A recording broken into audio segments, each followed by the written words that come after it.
Charlotte Hayes slowly looked at the invoice and laughed out loud in the middle of a crowded garage.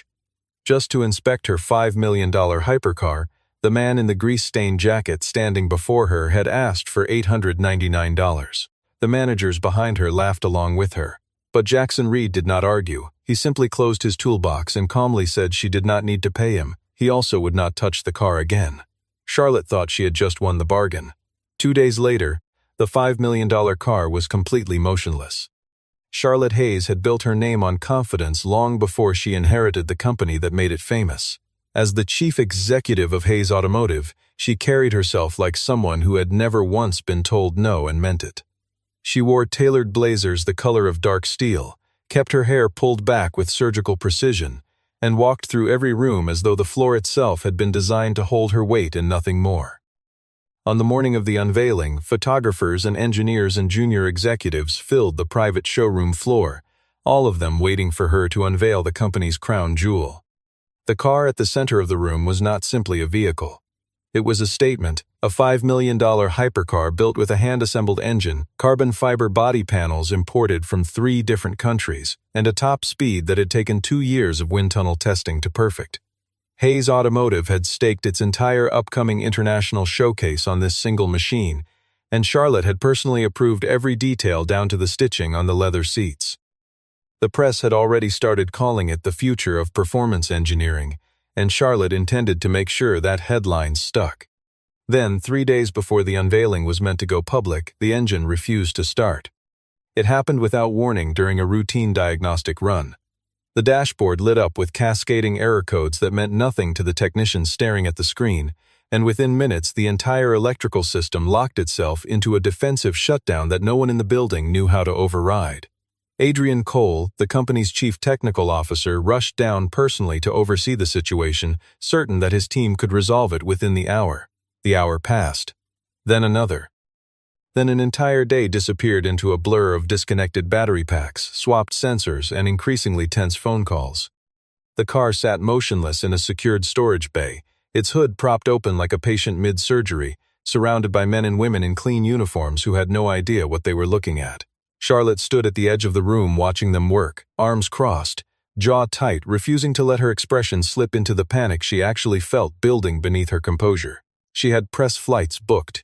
She had international dealers expecting a flawless debut.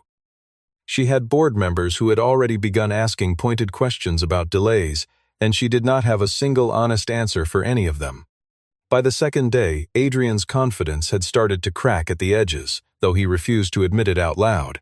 His team had replaced parts that were not broken, run diagnostics that returned conflicting results, and quietly begun to suspect that the problem lived somewhere deeper than anyone wanted to acknowledge.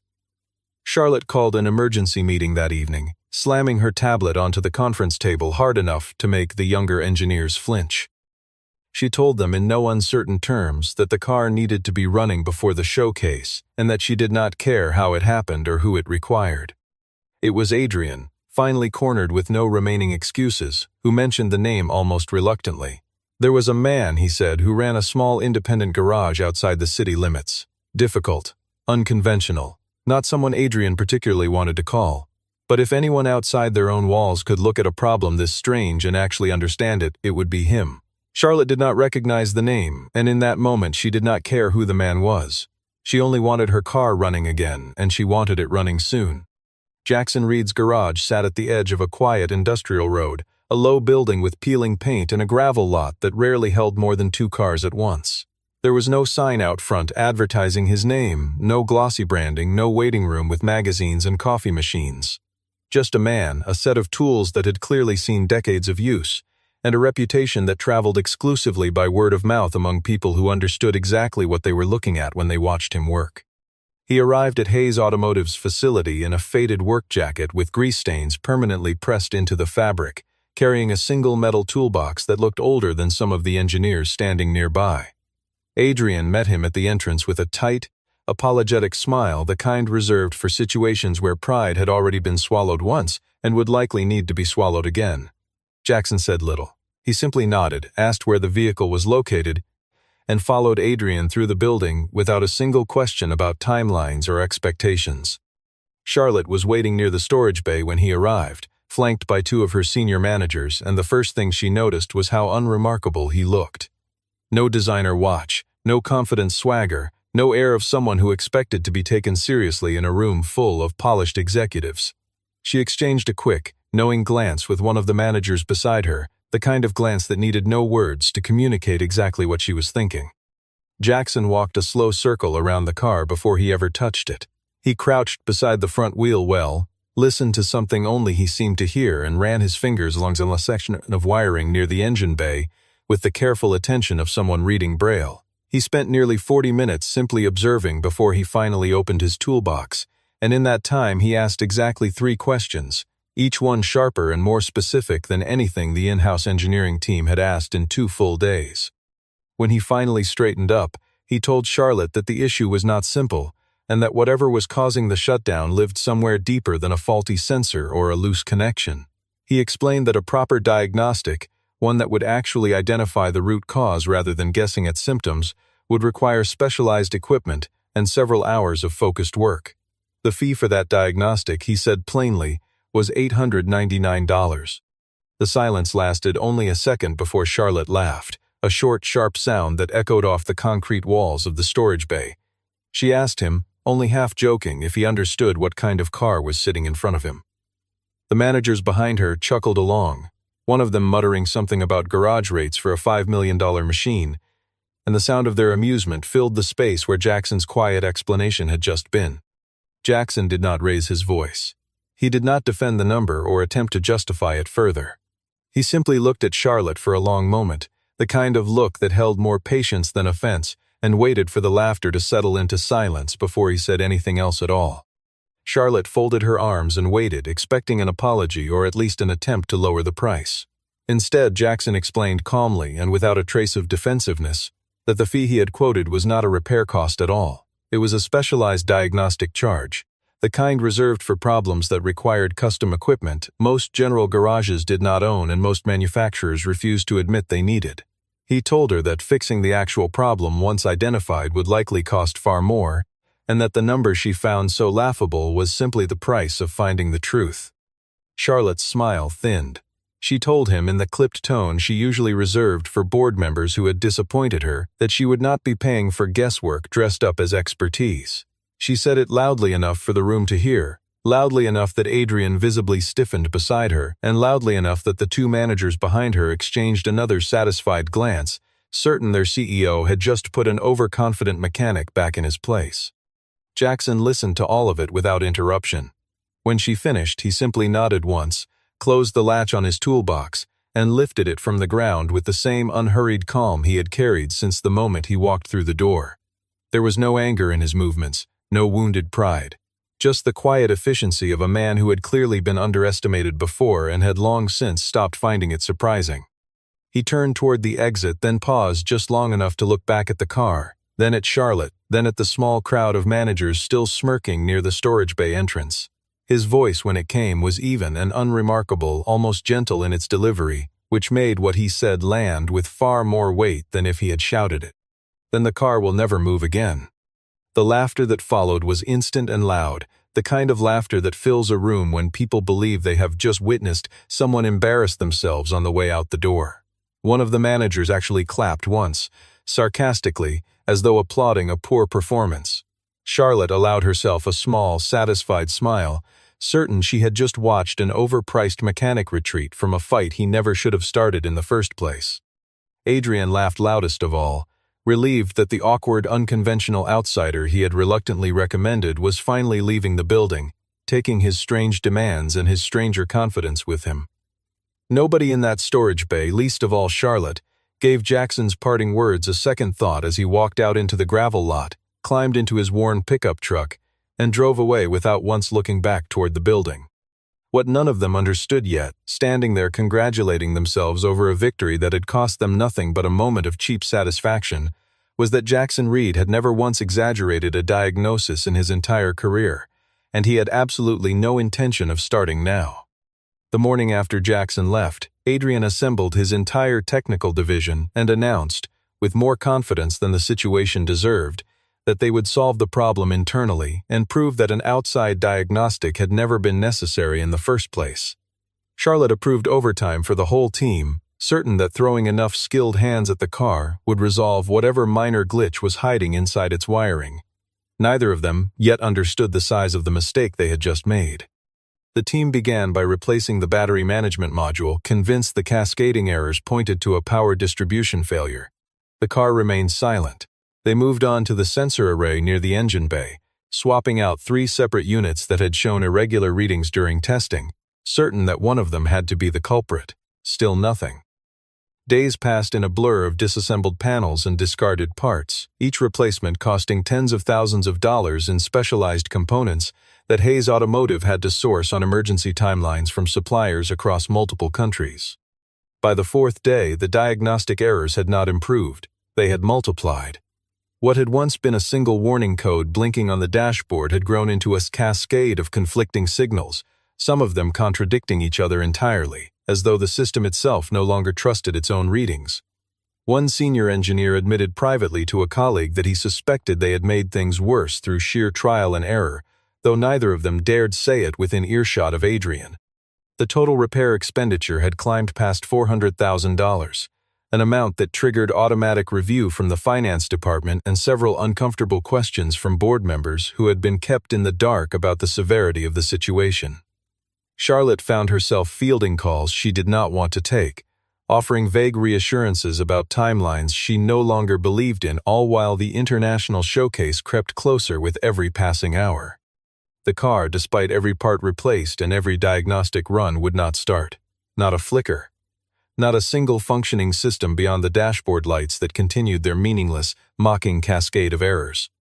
The engine bay had been opened and closed so many times that grease-stained fingerprints covered nearly every surface, evidence of effort without progress, of expertise without understanding.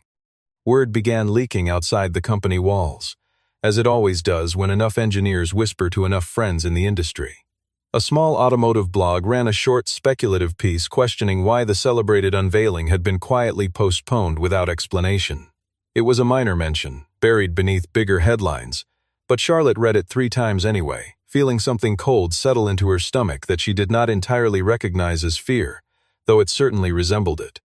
By the end of the week, with the showcase now dangerously close and the car no closer to running than it had been on the very first day, Charlotte sat alone in her office long after everyone else had gone home, staring at a closed laptop, replaying the sound of her own laughter from 1 week earlier, and finding it considerably less satisfying with each passing replay. While Hayes Automotive descended further into quiet chaos, Jackson spent his evenings exactly as he always did, working alone in his garage under a single hanging light, the radio tuned low to an old jazz station that nobody else seemed to listen to anymore. He had not mentioned the encounter at the showroom to anyone, had not gloated, had not even brought it up when an old friend stopped by unannounced one evening carrying a bag of takeout and a long overdue apology for losing touch. The friend's name was Walter Briggs, a retired propulsion engineer who had spent the better part of 3 decades designing performance systems before retiring quietly to a small house outside the city. Walter had heard, through the kind of industry grapevine that never quite disappears no matter how long someone has been retired, that Hayes Automotive's flagship hypercar had developed a mysterious fault that nobody internally could explain. He mentioned it almost casually while unpacking containers of food onto Jackson's workbench, and Jackson's silence in response told Walter everything he needed to know. It was Walter who finally said the thing Jackson himself never bothered to mention to anyone, the thing that explained exactly why Jackson had quoted such a specific, deliberate diagnostic fee in the first place. Years earlier, long before Hayes Automotive became a household name in performance engineering, Jackson had worked as part of the original prototype team that developed the very engine platform their celebrated hypercar was built upon. He had not simply worked on it. He had helped design core elements of the cooling and sensor architecture that still existed, largely unchanged, deep inside the current model. Adrian Cole had known this fact for years, buried in old personnel records from a previous division merger that most current employees had never bothered to read.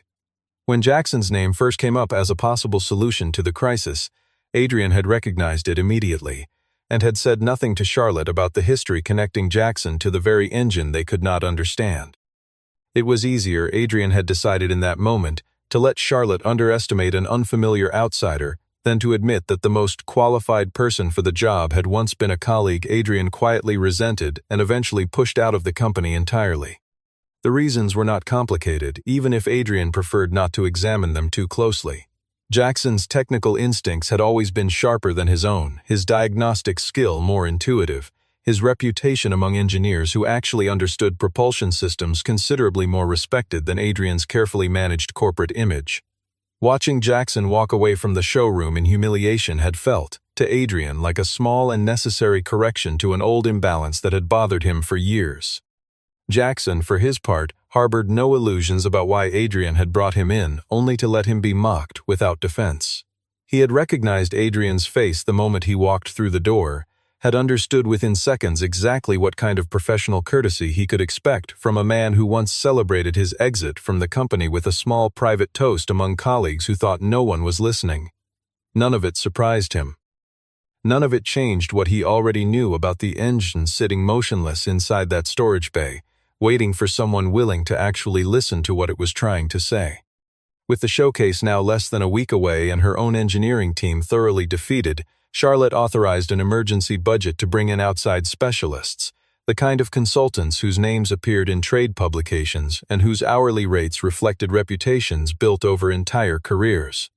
Within 2 days, a team flew in from Germany, followed shortly by a separate consultant from Italy who had once worked on motorsport propulsion systems for a championship-winning racing team. The German team arrived with their own diagnostic equipment, confident and methodical, running tests that took nearly 12 hours to complete. Their conclusion, delivered with polished professionalism, was that the issue likely originated in a firmware conflict between 2 separate control modules, though they admitted they could not identify the exact source without disassembling significant portions of the engine, a process that carried its own substantial risk and would take additional weeks to complete safely. The Italian consultant arrived 2 days later, reviewed the German team's notes, disagreed with several of their conclusions, and proposed an entirely different theory involving a possible manufacturing defect in the wiring harness itself. He spent 3 days testing his theory before admitting, with visible frustration, that the wiring showed no signs of the defect he had expected to find. By the end of his visit, he told Charlotte privately that whoever built certain custom elements of this particular engine had clearly designed safeguards that were deliberately difficult to trace without intimate knowledge of the original architecture. It was a remark Charlotte initially dismissed as a polite excuse for failure, until the consultant added one more observation before leaving for the airport. He mentioned, almost as an afterthought, that whoever had first examined the vehicle, the person who had identified something serious enough to warrant a specialized diagnostic fee in the first place, had probably already understood exactly what was wrong before anyone else even opened the hood.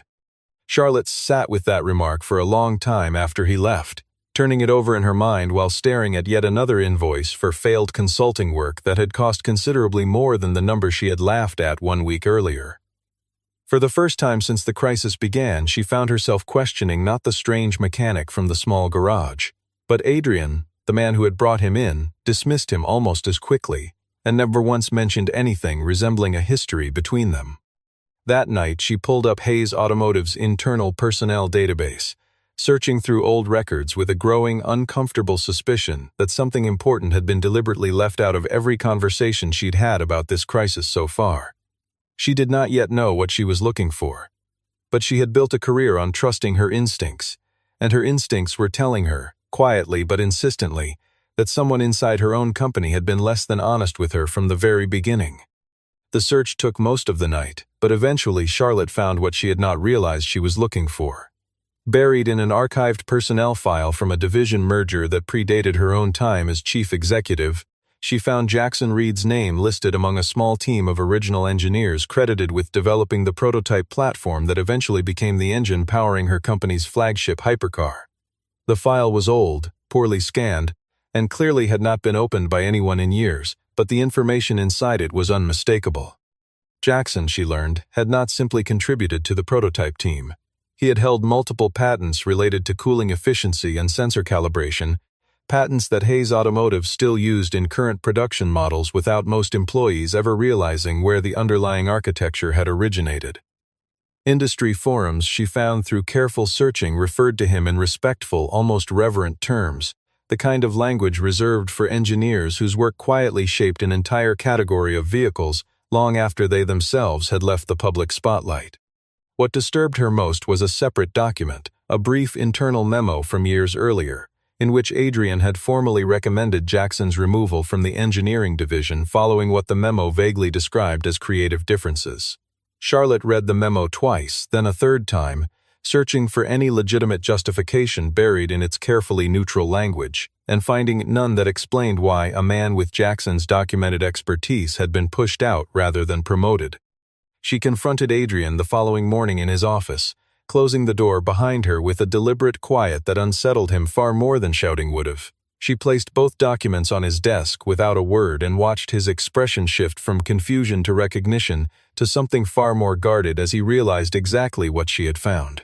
His explanations came quickly, defensive and rehearsed sounding, full of vague references to personality conflicts and outdated team dynamics that no longer applied. Charlotte did not raise her voice, though every instinct told her to. She simply asked him, directly, why he had brought a man with this exact history into a crisis involving the very engine that man had helped design, only to let him be humiliated and dismissed within minutes of arriving. Adrian had no good answer, only excuses that grew increasingly tangled the longer he tried to explain himself, each sentence revealing more about his own insecurity than he seemed to realize. By the time Charlotte left his office, she understood two things with complete clarity. The first was that Adrian had deliberately withheld information that could have saved the company enormous time, money, and public embarrassment. The second, more uncomfortable realization was that she herself had laughed a brilliant engineer out of her building without bothering to ask a single meaningful question about who he actually was, and that mistake belonged entirely to her, regardless of what Adrian had or had not told her beforehand. Charlotte drove to Jackson's garage alone, without an assistant trailing behind her, without a driver waiting outside, without the carefully managed entourage that usually surrounded every public appearance she made. She parked her own car on the gravel lot, the engine ticking quietly as it cooled, and stood for a moment outside the modest building before finally walking through the open bay door into a space that smelled of motor oil and old metal. Jackson was underneath a different vehicle when she arrived, a much older sedan belonging to some local customer who clearly could not afford the kind of attention Hayes Automotive's hypercar had received. He slid out from beneath the car at the sound of her footsteps, wiped his hands on a rag hanging from his belt, and regarded her with an expression that held no particular surprise, as though some part of him had expected this visit eventually. She told him everything, more honestly than she had spoken to anyone in days. She admitted the failed repairs, the expensive consultants who had found nothing useful, the mounting pressure from her board, and the personnel file she had discovered detailing exactly who he was and what he had built.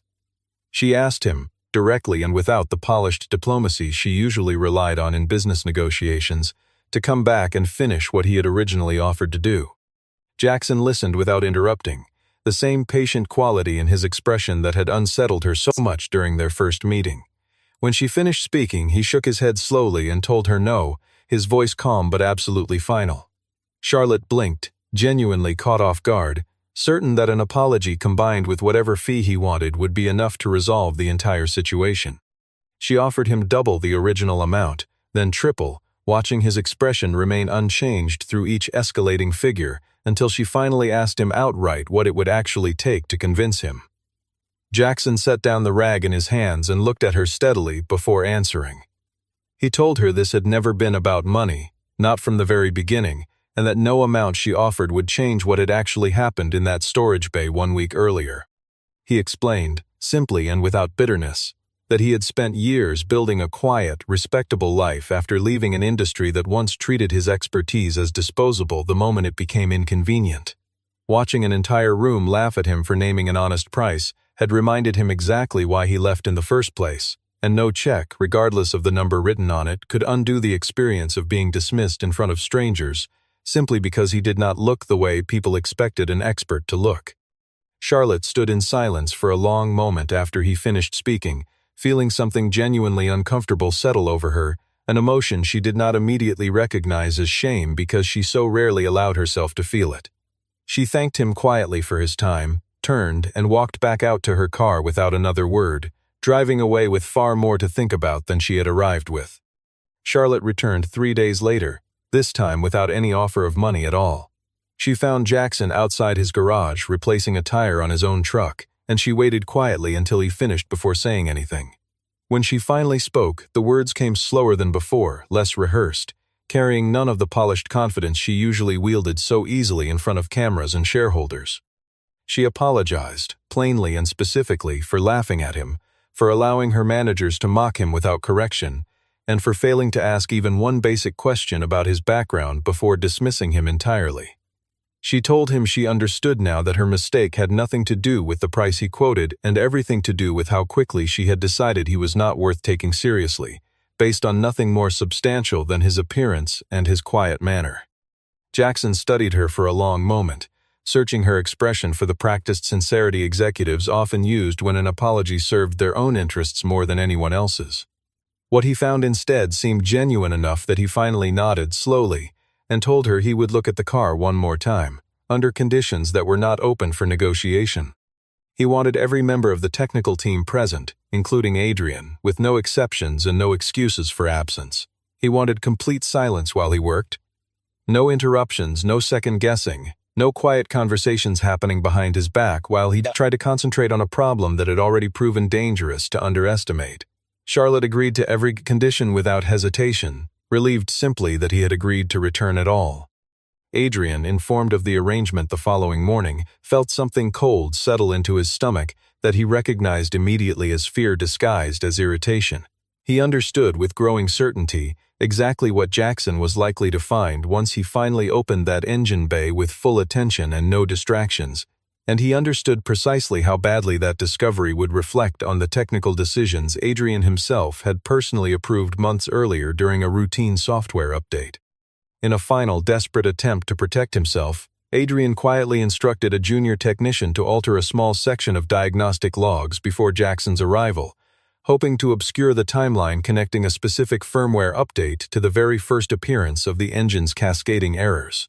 The technician, uncomfortable with the request but unwilling to challenge his superior directly, mentioned it almost in passing to a colleague who happened to respect Jackson's old reputation far more than Adrian's current authority.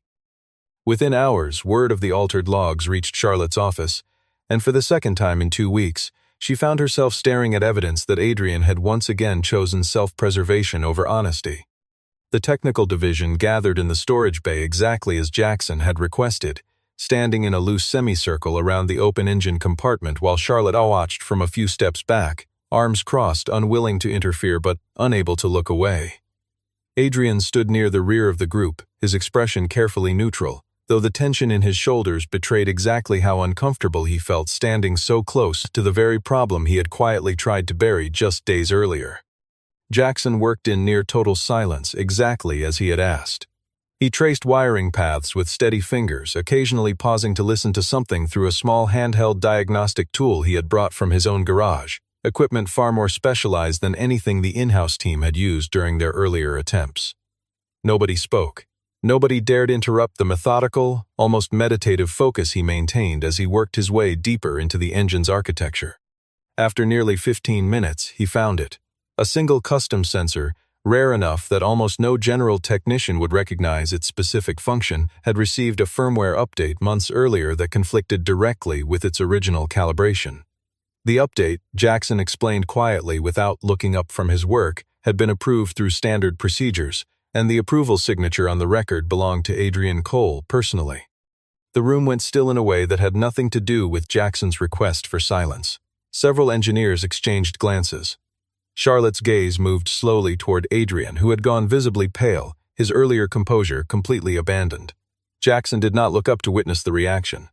He simply continued working, recalibrating the sensor by hand with tools precise enough to make adjustments measured in fractions most people would never notice. 2 more minutes passed in absolute silence. Then Jackson stepped back from the engine bay, wiped his hands on the rag tucked into his belt, and gave a small, simple nod toward the ignition switch. A nervous junior technician climbed into the driver's seat and turned the key, his hand visibly shaking as he did so. The engine roared to life on the very first attempt, a deep, perfectly balanced sound that filled the entire storage bay and echoed off every concrete wall. It idled smoothly, without a single warning light, without a single error code interrupting the dashboard display that had spent more than a week cycling through endless, meaningless failures. Several engineers actually applauded without thinking, the sound rising spontaneously before anyone remembered to feel embarrassed about how long it had taken an outside expert to do what their entire division could not manage in over a week. Charlotte stood frozen for several long seconds, staring at the running engine with an expression somewhere between disbelief and quiet awe. 17 minutes. That was all it had taken Jackson Reed to solve a problem that had consumed her company's resources, reputation, and patience for more than a week. A problem that an entire division of highly paid engineers and internationally recruited specialists had failed entirely to understand. The internal investigation that followed moved quickly once Charlotte personally insisted on full transparency. Adrian's approval of the conflicting firmware update was confirmed within the diagnostic logs that had originally been altered, the falsified timeline easily reconstructed once investigators compared it against backup records the junior technician had quietly preserved before following Adrian's instructions.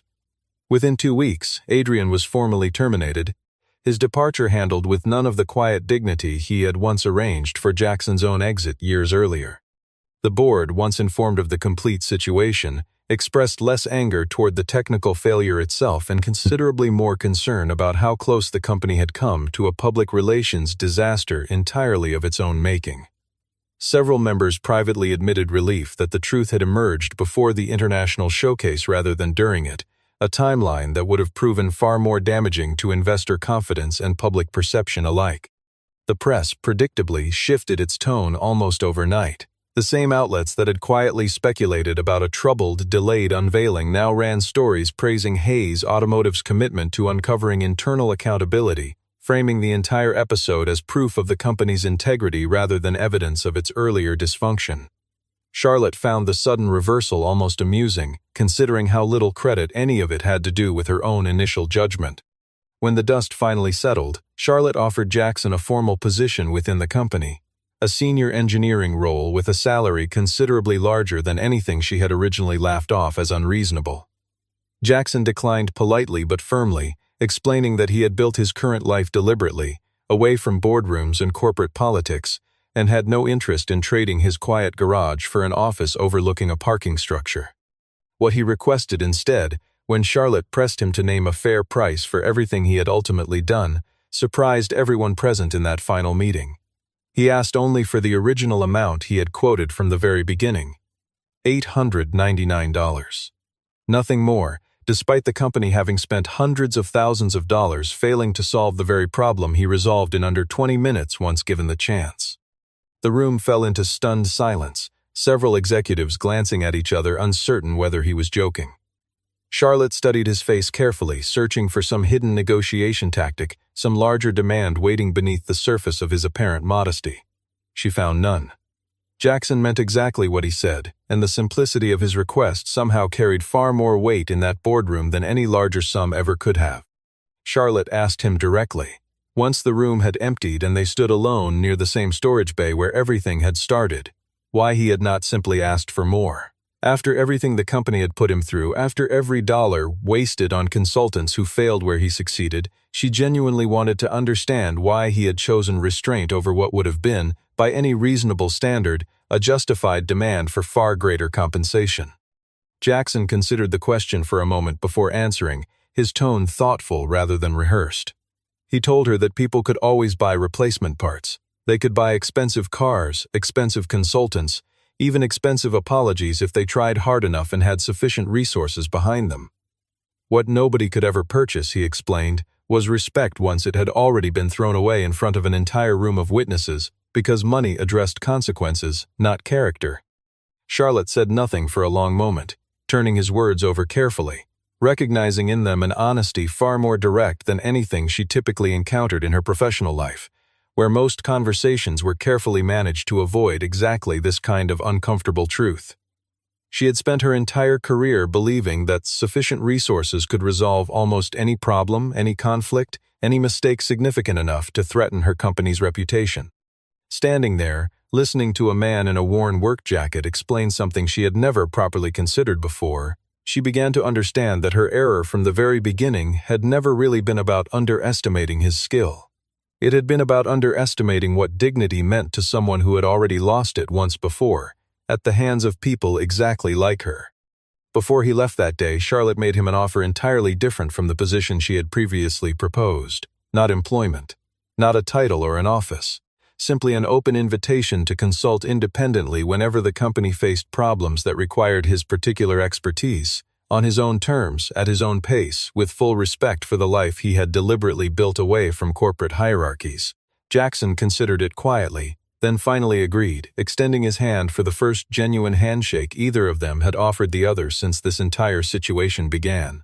6 months later, Hayes Automotive announced a new flagship project, one developed with noticeably more humility and considerably more internal accountability than the company had previously practiced.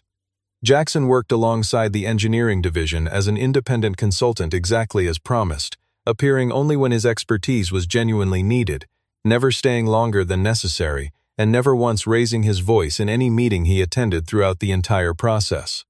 Charlotte's leadership style shifted in ways that surprised even her closest colleagues. She asked more questions before making judgments. She listened longer before forming opinions about people whose appearance or manner did not immediately match her expectations.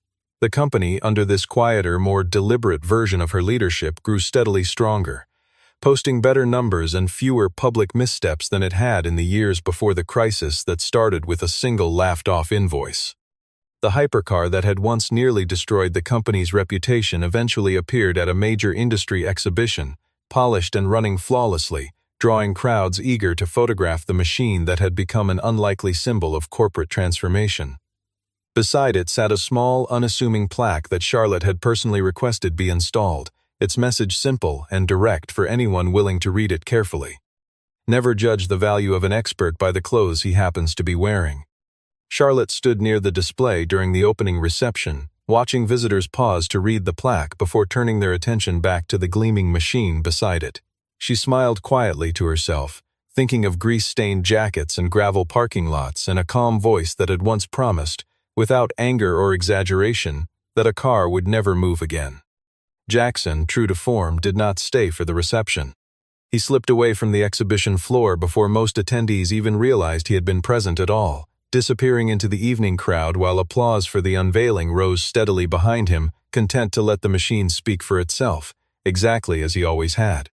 If you enjoy watching pure arrogance crumble into humility, stay until the end because the biggest twist is still coming.